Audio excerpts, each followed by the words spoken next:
मुंबईतल्या दादर या ठिकाणी युवा काँग्रेसचं आंदोलन सुरू होतं। मात्र आपण पाहतोय आंदोलनाला एक वेगळं वळण पाहायला मिळते। काही आंदोलकांची धरपकड करण्यात आलेली आहे। नीट सीबीएसई परीक्षेतील घोटाळ्याविरोधात हे आंदोलन होतं। आपण पाहतोय केंद्रीय शिक्षण मंत्री धर्मेंद्र प्रधान यांच्या राजीनाम्याची मागणी देखील या आंदोलनातून करण्यात आली आहे।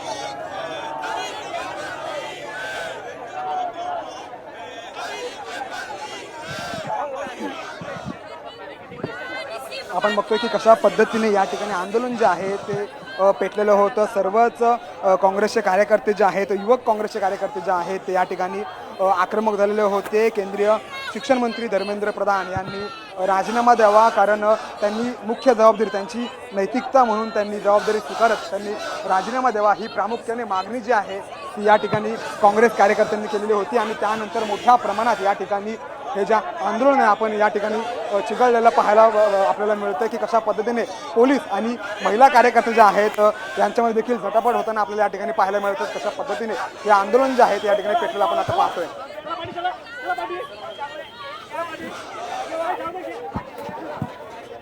होतं या सर्व प्रकरणामध्ये काँग्रेस कार्यकर्त्यांनी केलेलं आहे आणि म्हणून कुठेतरी या ठिकाणी मोठ्या प्रमाणात या आंदोलन करण्यात आलेलं आहे। आणि आता पोलिसांनी जे आहे ते सर्वांना ताब्यात घ्यायला सुरुवात केलेलं होतं आणि आता हे आंदोलन जे आहे ते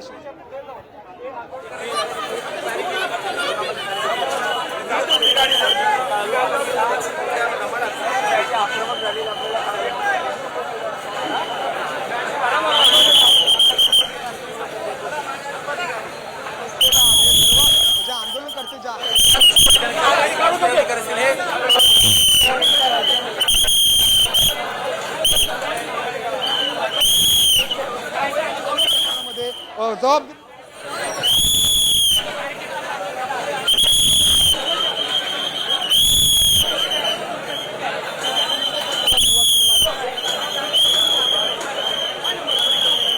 आपण थेट आमचे प्रतिनिधी सूरज मसूरकर यांच्याकडून अपडेट जाणून घ्या। सूरज, आपण पाहतोय युवा काँग्रेसनं आंदोलन केलेलं होतं, मात्र हे आंदोलन सुरुवातीला शांततेत सुरू होतं।